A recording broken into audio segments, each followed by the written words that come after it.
Welcome to Soulful Jewish Living, Mindful Practices for Every Day, with me, Josh Feigelson. I'm grateful you're here, and I hope you benefit from our time together. I'm a lousy poker player. I have a terrible time keeping my face straight, which is essential to bluffing and thus to playing poker. And I'm not really much of an actor either. I acted in exactly one play after elementary school, and it was written by a college friend who basically guilted me into it. Sorry, Sarah. But these are exceptions. Generally speaking, I love to play. I love board games and card games. I love sports, both watching and playing. I love music, playing the piano badly, and concerts. I love making puns and jokes, especially dad jokes. That is, playing with words.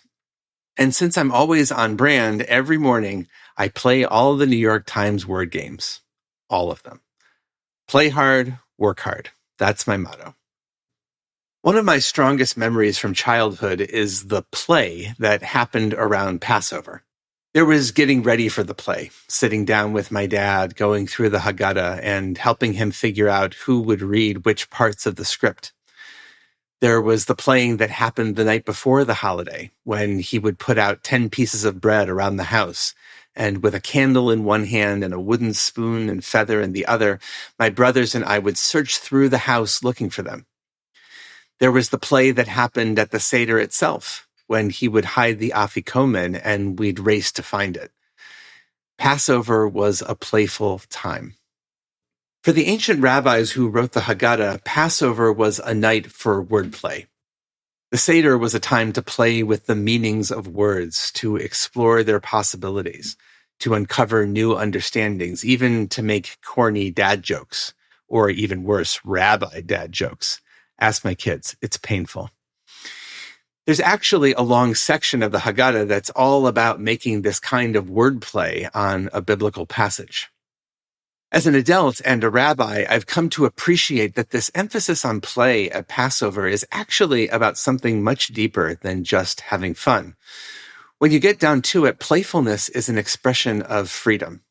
So it's natural that Passover, our holiday of freedom, features play. Our tradition invites us to rediscover that words don't have to be locked into only one meaning. Our experiences don't have to mean only one thing. There's always a different way to look at it, a new way to understand a word or a text. Why? Well, allow me to get philosophical for a minute here. I think when we encounter a word or text, even or especially one we're really familiar with, we're not the same person we were the last time we had that encounter. The text may be the same, but we're different. And that can prompt us to think differently than we thought before. It allows us to play, to try on a word or an idea in a different way, to explore a different way of understanding. This applies to everything: the text of the Passover Haggadah, the Declaration of Independence, a favorite poem, a pop song. Think of Shake It Off by Taylor Swift. And no, I won't sing, don't worry. But what comes to mind when she sings, "The faker's gonna fake," or more on our theme, "The player's gonna play"? I'm guessing if you let yourself think about it, how you think about it might be different than the last time you heard it. Maybe the last time you listened to it, you heard the line about fakers or players as referring to someone you know. And maybe this time you find it referring to someone else, maybe even yourself. When that something else comes to mind, you and Taylor are playing together, playing with meaning, playing with possibility. This is so fundamental to a Jewish understanding of what it means to be a free human being. We get to play with words, play with meaning, and in the process, play with life. Like kids with Play-Doh, we get to stretch words and sentences. Like Legos, we get to connect them in all sorts of cool ways. Like sports, we can't play with words so far beyond their meanings that they're out of bounds. Like theater or music, the act of playing with words actually reaffirms that there is indeed a basic structure here. And in the very same breath, it acknowledges that there is freedom in that structure. I think that's one of the essential messages of Passover, and I hope it's one all of us can tap into this year and every year. To help you do that, I'll share one playful practice my family and I have done at our Seders for many years. You remember how I said that there's a long section of the Haggadah that does all this biblical playing? Let's be real, often it gets skipped because people are hungry and ready for the meal already. But I actually think it's amazing. It's based on a short passage from the Torah, Deuteronomy chapter 26, verses 5 to 8. In ancient times, this was a passage people would say when they brought their first fruits to the temple in Jerusalem in the springtime. Because they recited it every year, many folks probably knew it by heart, and it encapsulates Israelite history very efficiently. These are the words in English. My ancestor was a fugitive Aramean. He went down to Egypt with small numbers and dwelled there.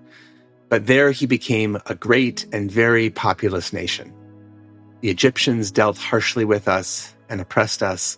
They imposed heavy labor upon us. We cried out to Hashem, the God of our ancestors, and Hashem heard our plea and saw our plight, our misery, and our oppression. Hashem freed us from Egypt by a mighty hand and an outstretched arm, an awesome power, and by signs and wonders. Okay, that's the history. So here's the game. You can do this yourself, or you can invite others to do it with you. Take a word or phrase in this passage and do a Google image search for it. You could take fugitive or oppression. You could try cry out or mighty hand or outstretched arm. See what images come up. See if there's one or two that speak to you or that make you think differently about what the word could mean. Allow yourself the time and space to sit with the images and notice what comes up in your mind, heart, and body as you experience them. At the Seder, go through this passage and have folks share their images and why they chose them. And again, give folks the space to do that noticing. You could even have a little contest and give out prizes. Most mind-opening, most meaningful, most playful, most creative, etc.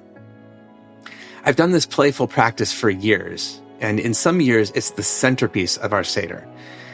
I find that every year it illuminates something new in my experience of freedom at Passover. You might have other playful practices of your own, which is great. I'd love to hear about them, because the larger point is that playfulness is a central part of Jewish mindfulness, a foundational part of Jewish life. Amidst all the seriousness of the Seder and the problems of the world, our ability to imagine, to not be locked in, to play, it's at the root of what it means to be free. Blessings for the journey. Know that I'm on it with you.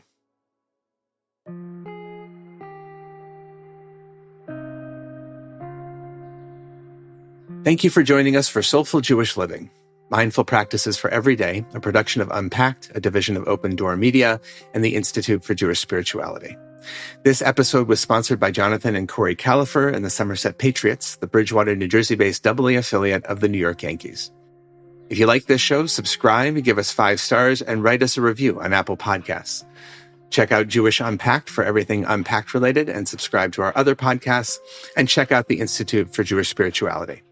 Most importantly, be in touch. Write to me at josh@jewishunpacked.com. This episode was hosted by me, Rabbi Josh Feigelson. Audio was edited by Rob Pera, and we're produced by Rifki Stern. Thanks for joining us.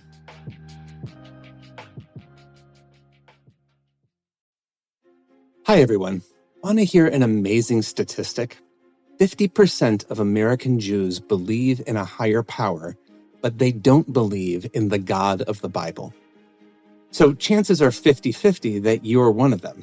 Well, I want to tell you about an awesome new course at the Institute for Jewish Spirituality. It's called God is Here, Reimagining the Divine. And it's taught by my friend, Rabbi Tova Spitzer, who wrote a fantastic book with that title. What I love about God is Here is that Tova doesn't spend so much time on what God is or isn't. Instead, she focuses on different metaphors for the divine. God as water, God as fire, God as cloud, and more. For me, it opened up a whole new way of relating to God. This spring, we're offering a special opportunity to study the book with the author, but it's only available for a limited time. Register for God is Here by April 9th. I really hope you'll check it out. Go to jewishspirituality.org. Thanks.